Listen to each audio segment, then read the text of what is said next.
No one expected the maid to walk in like that. Not the millionaire sipping champagne, not the influencers capturing every second on their phones, and certainly not the man who invited her as a joke. But when she stepped through the massive gold-framed doors of the estate, dressed like royalty, everything stopped. Conversations froze. Jaws dropped. Cameras turned. And the man who mocked her just hours earlier felt the weight of a silence louder than any laughter he ever caused. Because in that moment, everyone realized, she wasn't the joke. She was the revelation. Earlier that day, billionaire playboy and tech mogul Nathaniel Crestwood had thrown one of his infamous inner circle parties, the kind of gathering where opulence bled from the walls and wealth wasn't whispered about, but flaunted like a badge of superiority. Gold leaf-covered desserts. Diamond-studded napkin rings. Imported everything. Only the rich, famous, and excessively vain were invited. And amidst the drunken games of arrogance, one challenge arose: invite someone from the bottom and make them feel out of place. Nathaniel smirked, spinning his whiskey glass in hand. "I've got just the person," he said. "Maya. The maid who scrubs my marble floors. Let's see how she handles real wealth." The room erupted in laughter. To them, Maya was invisible, a woman in a plain uniform, always with her eyes down, always moving quietly. They didn't know her story. They never asked. But Nathaniel sent the invitation anyway, not out of kindness, but as part of a cruel game. Maya received the message while on her lunch break in the small cleaning room at the back of the Crestwood mansion. Her hands were sore, her back ached, but her eyes glowed with something deeper than tiredness. She read the message twice, then 3 times. At first, she thought it was a mistake. But as she held the golden envelope with Nathaniel's monogram, she understood perfectly. She was being mocked. Still, Maya didn't flinch. She closed the letter slowly, placed it gently on her lap, and whispered, "All right, if that's what he wants." What no one knew was that Maya had a past she never spoke of. Years ago, before misfortune drained her family's legacy and tragedy claimed her parents, Maya had grown up surrounded by wealth and privilege. Not American tech money wealth, but old royal African wealth, land, influence, tradition. Her father was a respected diplomat. Her mother, a university dean. But after a series of corrupt betrayals and a devastating fire back home, Maya was left with nothing but the strength her family instilled in her, and a quiet grace they could never take away. So when the day of the party arrived, Maya didn't wear her uniform. She didn't bring a mop or cleaning gloves. She stepped into a rented black town car wearing a custom-made emerald gown, a handcrafted golden crown passed down from her grandmother, and her natural hair styled into a regal updo. She looked like something out of a dream, a vision that commanded not just attention, but respect. As the car pulled up to the estate's grand entrance, a hush fell over the valet line. Some whispered, others gasped. Who is that?" one of the guests murmured. But no one had an answer. Not yet. As Maya stepped out, back straight and chin high, the cameras turned instinctively. She walked up the stairs slowly, each step louder than the last in the dead silence.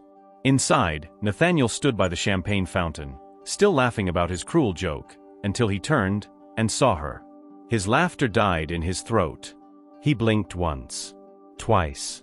Was this the same woman who once apologized for coughing too loud while dusting his bookshelf? Now she stood in front of him like a queen returning to reclaim her palace. And that was only the beginning. Who are you?" Nathaniel asked, barely above a whisper. Maya smiled softly and replied, "Someone you never bothered to see." Before we dive deeper into this journey, if you enjoy stories that touch the heart and inspire the soul, hit the like button, subscribe, and comment below where you're watching from. We love hearing your stories too. Gasps spread through the room like wildfire. Every eye in that golden hall was now fixed on Maya, the woman they thought they knew, but clearly never understood. She wasn't just stunning. She radiated something money couldn't buy: power, dignity, and a silent strength that outshined every jewel in the room. The guests whispered among themselves, trying to piece together who she really was. Is she royalty? A foreign diplomat's daughter? A billionaire from Africa, maybe? No one dared approach her, except for one man, the same one who once called her just the help. Nathaniel took a step forward, his voice unsteady. Why are you dressed like that?" But Maya didn't answer. Not with words. She just looked around slowly, letting the silence stretch, making them feel the weight of every time they ignored her, dismissed her, or treated her like furniture. Nathaniel's friends, the same ones who laughed with him earlier, now stood awkwardly, unsure of what to say or how to act. One of them, a fashion mogul named Lexi, tried to break the tension. "You look incredible. Where did you get that gown?" But Maya's eyes didn't flinch. "This? It was designed for my mother's coronation. She was a queen. Not in your world, but in mine." The room stiffened. Those words pierced through their polished egos like cold steel. Nathaniel tried to laugh it off, but his smile didn't reach his eyes. "This was supposed to be light-hearted," he mumbled. "A bit of fun." Maya's tone sharpened, still calm, but cutting. "You invited me to entertain your guests. You thought my presence would make them feel superior. But you forgot something, Nathaniel. True royalty doesn't need a throne to command a room." Just then, an older man near the bar leaned forward and squinted. "Wait a second. Are you Maya Obeisai? From the Obeisai Foundation?" Another wave of murmurs rippled through the room. "She can't be. But I remember that name. There was a huge news piece about them years ago. Didn't her family lose everything in a scandal?" Maya turned toward the man and nodded. "Yes. That was my family. And we didn't lose everything. We lost money. But we kept something far more valuable: honor." Suddenly, the whispers turned to silence again, not the cold, judging silence from before, but one laced with awe, confusion, and the uncomfortable beginnings of guilt. Nathaniel's jaw clenched. He was losing control. This wasn't the narrative he wanted. "So what now?" he snapped. "You come here and make us feel small?" Maya's gaze didn't waver. "You made yourselves small the moment you treated others like they were beneath you. I didn't come to humiliate anyone, Nathaniel. I came to remind you what true worth looks like." His face flushed red, a mix of anger and shame brewing inside him. But before he could respond, something happened that no one expected. An older woman, Nathaniel's own grandmother, Eleanor Crestwood, stepped forward from the corner of the room, where she'd been watching silently the entire time. "Maya Obeisai," she said with a slow, almost trembling voice. "I knew your mother. We studied together in Geneva." The crowd turned, stunned. Nathaniel froze. Eleanor took Maya's hand gently and smiled, tears beginning to form in her eyes. "Your mother would be proud. You are magnificent." At that moment, Maya's expression softened for the first time. "Thank you, Mrs. Crestwood," she said, her voice low. "She spoke of you often." Nathaniel looked like he'd seen a ghost. His grandmother, the woman he admired, the one who taught him about business, power, and wealth, was praising the very woman he had mocked. And now the entire room was witnessing it. Cameras still rolling. Phones still pointed. The man who thought he held all the cards was suddenly the one on display. And then Eleanor turned to her grandson and said, "You owe her more than an apology. You owe her respect." Nathaniel's throat tightened. He tried to speak, but for the first time in his life, he had no words. Nathaniel's world was unraveling, not in slow, subtle threads, but in great ripping tears that exposed the hollow foundation of his so-called empire. For years, he'd built a reputation as the charming, untouchable billionaire, the kind of man who walked into boardrooms like they were catwalks and made headlines with every extravagant gesture. But now, under the crystal chandeliers of his own estate, in front of the elite he once controlled like puppets, he stood naked, not without clothes, but stripped of dignity. The maid he mocked had become the queen of the evening, and the irony was so poetic it was almost cruel. Guests watched in awkward silence, unsure whether to stay, speak, or slip away unnoticed. The atmosphere had changed. The party wasn't about champagne anymore. It was about consequences. Maya stood tall, but her heart beat fast beneath her gown. She hadn't come for revenge. She hadn't even planned to stay long. But the moment Nathaniel's grandmother recognized her, something shifted. It was no longer just about her. It was about everyone who had ever been looked down on, dismissed, or belittled because they didn't wear wealth like armor. "Mrs. Crestwood," she said gently, "my mother always said you were a woman of integrity. Thank you for proving her right." Eleanor nodded with pride, then turned to the crowd with a gaze that silenced even the most arrogant mouths. "What you all witnessed tonight was not a humiliation. It was a lesson. This young woman carries more royalty in her character than half the fortunes in this room combined." Those words echoed through the marble halls like thunder. And Maya, though composed, felt tears sting the corners of her eyes. Not from sadness, but from release. Years of holding it in. Years of pretending to be invisible in order to survive. And now, standing in the heart of luxury, she had reclaimed something no money could ever replace: her identity. Nathaniel, however, was crumbling. His voice shook as he finally found it again. "You're enjoying this, aren't you?" he said, eyes narrowed. "You wanted to embarrass me." Maya looked at him, not with spite, but with clarity. "No, Nathaniel. That's the difference between us. You invited me to feel powerful. I came to remind you what real power looks like, and it's not found in wealth or status. It's found in how you treat people when you think they have nothing to offer you." A low murmur of agreement rippled through the guests. Some nodded. Others looked down, ashamed. A young woman near the buffet whispered to her friend, "I used to ignore her every time she passed by. I never even said hello." Another guest, a well-known fashion influencer, deleted her story post about the maid at the mansion before anyone else could see it. And then the most unexpected thing happened. An older gentleman, Bernard Langston, a banking tycoon known for his icy demeanor, walked over and extended his hand to Maya. "Miss Obaisai," he said with genuine respect, "I would be honored to learn more about your foundation. Perhaps we've been investing in the wrong people." Maya hesitated only for a second before shaking his hand. "Perhaps it's time we invest in people, not profiles," she replied, her words piercing deeper than any Forbes headline. Nathaniel watched as the attention shifted, not to him, but to her. The cameras, the respect, the admiration, all belonged to Maya now. Not because she wore a crown, but because she wore grace. And for the first time, he realized something terrifying. All his money couldn't buy what she had. The walls around his ego began to collapse. Every laugh he'd ever thrown at someone less fortunate echoed back at him. Every name he'd forgotten. Every worker he ignored. It all returned like a silent avalanche, burying him beneath the truth he never wanted to face. Maya turned to leave, her presence still lingering like perfume in the air. But before stepping through the doors, she looked back at Nathaniel one last time. "You thought this was a joke. But you were the punchline." Maya's heels echoed down the polished floor as she exited the ballroom, each step heavy with finality, each sound marking a shift in power no one could deny. People parted silently to let her pass. The same people who once wouldn't even move aside in the hallway for her cleaning cart. Now they looked at her with awe, reverence, and shame.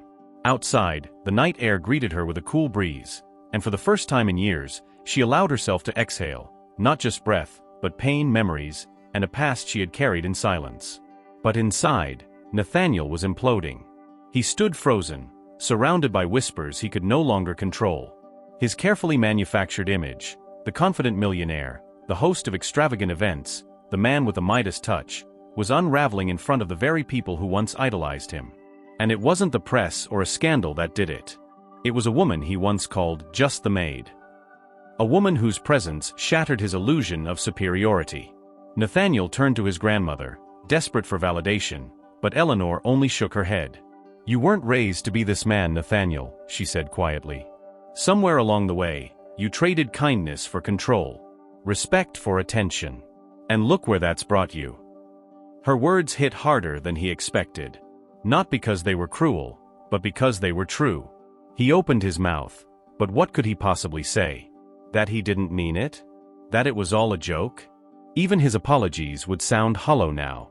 Back at the valet, Maya stood still for a moment, looking up at the night sky. Her phone buzzed. A message from a childhood friend back home. "I just saw the live stream. The whole country is watching. You've made us proud, Maya." She smiled faintly, tears blurring the distant stars above. She had never wanted revenge. All she had ever wanted was dignity, not from the world, but from herself. And now, she felt it. Whole. Grounded. Seen. Inside the mansion, people began to leave, one by one. No one wanted to stay in the house of a man who had just been publicly exposed as everything they feared becoming: wealthy but empty, powerful but soulless. Even the servers and staff exchanged glances, inspired by Maya's courage. For once, they weren't invisible. Maya had spoken for them too.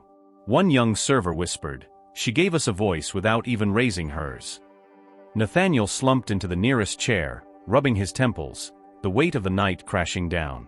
His empire still stood, the money, the shares, the luxurious mansion. But what good was all of it if the foundation of respect was gone? If people only followed his wealth, but never his character? If he was admired out of fear, and not love? The realization hurt more than he expected. And for the first time in a long while, Nathaniel felt something he had long buried beneath layers of luxury: humility. In the following days, the internet exploded. Clips of Maya's arrival flooded social media. Headlines across platforms screamed, "The maid who walked like royalty." Who is Maya Obeisai? Billionaire's joke backfires in the most beautiful way. But for Maya, none of it mattered. Fame was fleeting. What mattered to her was the truth that finally came to light. She returned home, placed the crown back in its velvet box, and sat quietly with a cup of tea, surrounded by photographs of her family. She whispered, "We're still here. They didn't erase us." Her phone rang again, this time from a prestigious global conference inviting her to speak about resilience, identity, and dignity. She paused, smiled, and replied, "I'd be honored." Back at the mansion, Nathaniel stood by the same staircase where Maya had once walked in like royalty. He stared at the doors, hoping, foolishly, that she might walk in again. But royalty never returns to the place where it was once mocked. That night, Nathaniel couldn't sleep. The echoes of Maya's final words haunted the silence of his empty mansion. "You thought this was a joke. But you were the punchline." He replayed every second of her entrance, every word she said, and every look of admiration she received. The same admiration he had spent millions to earn, and yet never truly possessed. He walked through the grand halls of his estate, once symbols of pride, now feeling like cold corridors of regret. The chandeliers above him sparkled like they were mocking him. The art on the walls, the marble floors, the designer furniture, none of it could erase the truth that a woman with nothing had walked in and left with everything that mattered. In a desperate act to reclaim his dignity, Nathaniel called for a press release the next morning. He wrote a statement, carefully crafted with apologies, excuses, and shallow promises. But as he stared at the final draft, something inside him cracked. It felt fake. It was fake. For years, he had used his money to polish imperfections, to hide insecurities, to rewrite reality. But now, for the first time, the mask no longer fit. He deleted the statement. He didn't want to win the internet back. He wanted to win himself back. Meanwhile, Maya sat at her modest apartment, watching as her inbox overflowed. Invitations. Interviews. Book deals. Partnership offers. Billionaires who once ignored her now wanted to collaborate. Influencers begged her for a follow. But Maya stayed silent. She didn't chase attention. Attention came to her. She wasn't interested in revenge, or even reward. Her heart remained focused on the children her foundation served, on the girls she mentored every Saturday, reminding them that royalty wasn't in a title, it was in how you held your head high even when the world tried to push you down. But then something happened that Maya didn't expect. A letter arrived at her door. No courier. No gold trim. Just plain white paper, handwritten, with a name that made her heart skip, Nathaniel Crestwood. She stared at it for a long time before opening it. Inside, a simple message. "I don't deserve your forgiveness. But I need to understand how I became the man I never meant to be.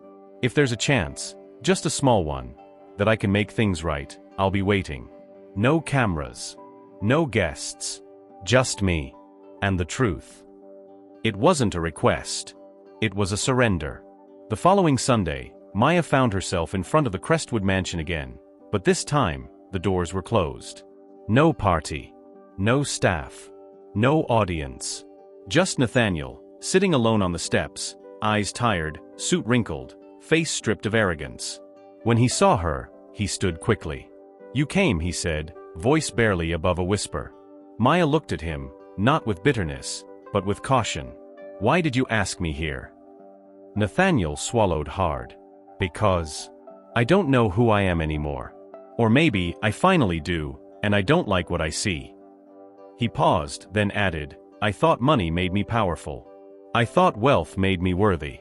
But you walked into my world and shattered all of that without even raising your voice." Maya crossed her arms, Quiet for a moment. Then she said, "You spent so long trying to impress people who didn't even respect you. You buried your soul under layers of wealth.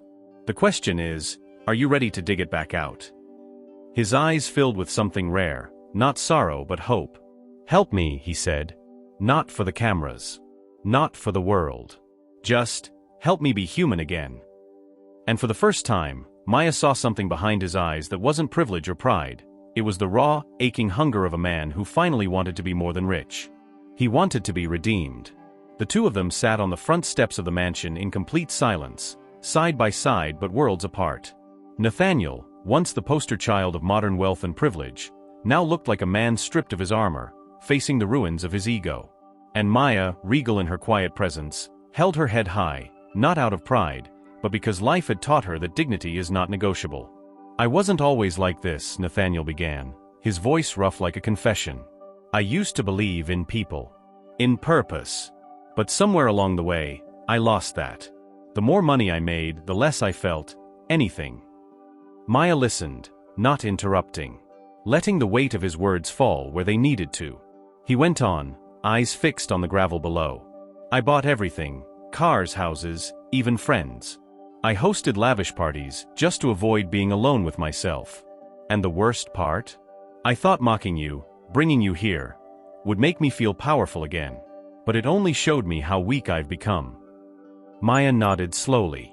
"Power isn't in control, Nathaniel. It's in compassion. And real wealth? It's not in your bank account. It's in your ability to give without expecting applause. To love without expecting loyalty.